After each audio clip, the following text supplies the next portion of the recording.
संतों ऋषियों महात्माओं ने आध्यात्मिक रहस्यों को या तो बांटा ही नहीं, यदि बांटा भी तो रहस्यमय ढंग से, जिससे कुछ ही लोग ही जान पाए।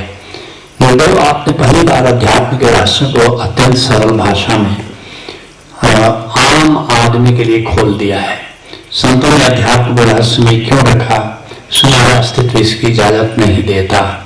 जो आप अस्तित्व के नियमों को अनुकूल और प्रतिकूल हमें दे रहे हैं, उसका उपकार जन जन नहीं टाल सकते। मैंने पहले ही कहा कि वसुधारा में जो खेल शुरू हुआ है वो कभी हुआ नहीं। पहली बात कि तुम जाते थे गुरु के पास, कुछ सवाल पूछते थे और गुरु तुम्हारी जिज्ञासा को शांत करता था। अध्यात्म में ऐसा कभी नहीं हुआ कि गुरु शुरू करता था कि आओ बताते हैं तुमको क्या चाहिए। गीता में अर्जुन पूछता है, कृष्ण उत्तर देते हैं। अष्टावक्र गीता में जनक पूछते हैं, कथम ज्ञानम कथम मुक्ति वैराग्यम किम भविष्यति। हे गुरुदेव, कैसे ज्ञान होगा, कैसे मुक्ति होगी, कैसे वैराग्य होगा? ज्ञान का मुक्ति का मुझको उपदेश दे, कैसे वैराग्य हो हे प्रभु, या कहे तो फिर अष्टावक्र उत्तर देते हैं। उसी तरह से विवेक चूड़ामणि में शंकराचार्य ने गुरु शिष्य का संवाद के माध्यम से उत्तर दिया। जब तुम प्रश्न, लेकिन यहाँ पर मामला उल्टा है कि तुम प्रश्न पता नहीं पूछने में कितने साल फंसे रहोगे, इसलिए आओ जो मुद्दे की बात से वहीं से शुरू कर देते। तो पहली बार वसुधारा में ऐसा संभव हुआ कि इंतजार नहीं कराते तुमको कि तुम हमको अंत में समर्पण करके कहो कि अब मुझे कुछ नहीं सूझता कि मैं क्या पूछूं, आप ही बता दीजिए। वहां से शुरू ही करते हैं जो तुम्हारे लिए उपयोगी है। दूसरी चीज कि संतों ने छुपा के रखा, सभी संतों ने छुपा के रखा। इसका कारण था कि वे सारे संत ड्राई क्लीनर का काम करते थे, धोबी का काम नहीं करते थे। और कहते थे अपना कपड़ा साफ करके लाओ तो रंग देंगे। मैं भी शुरू में देखता था ड्राई क्लीनर की दुकानें अलग होती थी और धोबी की अलग होती थी। तो ड्राई क्लीनिंग करने के पहले कपड़ा जाते थे, साफ करवाते थे, फिर रंगने के लिए देते थे। आजकल देखा है कि वो ड्राई क्लीनर और धोबी एक ही हो गया है। तो पुराने संत थे वो धोबी नहीं थे, वो ड्राई क्लीनर थे। तो अपना कपड़ा साफ करके चेतना का ले जाओ तो वो रंगने को तैयार थे। न साफ होगा कपड़ा न रंगते थे, न मनते होगा, न राधा नाचे। Vasudhara washer and dry cleaner दोनों है। हम तुम्हारा कपड़ा भी साफ करते हैं, रंग भी देते हैं एक साथ, कोई अंदाज। तो ये हम नहीं कहते कि तुम इंतजार करो, तेरी चेतना भी निर्मल नहीं हुई है। निर्मल कौन करेगा? धोबी का भी काम करते हैं।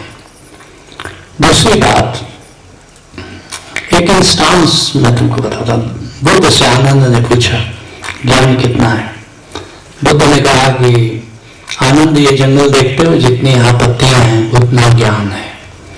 कहा कि इसमें आपने कितना जाना? बुद्ध ने कहा ये जंगल में जितनी सूखी पत्तियां हैं हमने इतना जाना। कहा आपने दिया कितना? बुद्ध ने एक मुट्ठी पत्ती उठाई हाथ में, कहा कि इतना दिया है, बाकी सब बचा दिया है। ओशो जब ये कहानी पहले बार सुना रहे थे तो ओशो के शिष्य ने दूसरे दिन पूछा कि आप बताएं ज्ञान कितना है, आपने कितना जाना, आपने कितना दिया? ओशो ने कहा कि जो जितनी जंगल में पत्तियां हैं उतना ज्ञान है, और जितनी सूखी पत्तियां हैं मैंने उतना जाना। और एक मुट्ठी बुद्ध ने दिया था, हमने सब दे दिया, एक मुट्ठी बचा लिया। तो मैंने पहली बार ये कहानी सुनाई तो उससे लोगों ने पूछा कि आप बताएं ज्ञान कितना है? जितनी जंगल में पत्तियां। कहा आपने जाना कितना? मैंने कहा मैंने भी उतना ही जाना, जितनी सूखी पत्तियां हैं उतना ही जाना, क्योंकि ज्ञान अनंत है, कितना जानोगे? कहा आपने दिया कितना? मैंने बेशरा किया कि हमारे गुरुदेव ने जो एक मुट्ठी बचाई थी वो भी मैंने खोल दी। आप कहते हो कि फिर आप कहीं लीक से हट तो नहीं रहे हो अस्तित्व से? नहीं हट रहा हूं। कहोगे कि बुद्ध ने बचा लिया, ओशो ने बचा लिया, आप क्यों खोल रहे हो? तब इसका कारण था बुद्ध और ओशो के कोई गुरु नहीं थे। जो भी उन्होंने कमाया था उनकी कमाई अपनी थी, और मेरा तो गुरु है। हम ओशो से और बुद्ध से ज्यादा भाग्यशाली हैं, हमारे तो गुरु है। और हमको जो मिला वो मेरे बाप से मिला, तो मुझे लौटाने में क्या दिक्कत है? बाप का माल है, लौटाए चलेगा। और वो निरंतर भी चला जाता है, ऐसा मत समझ लेना।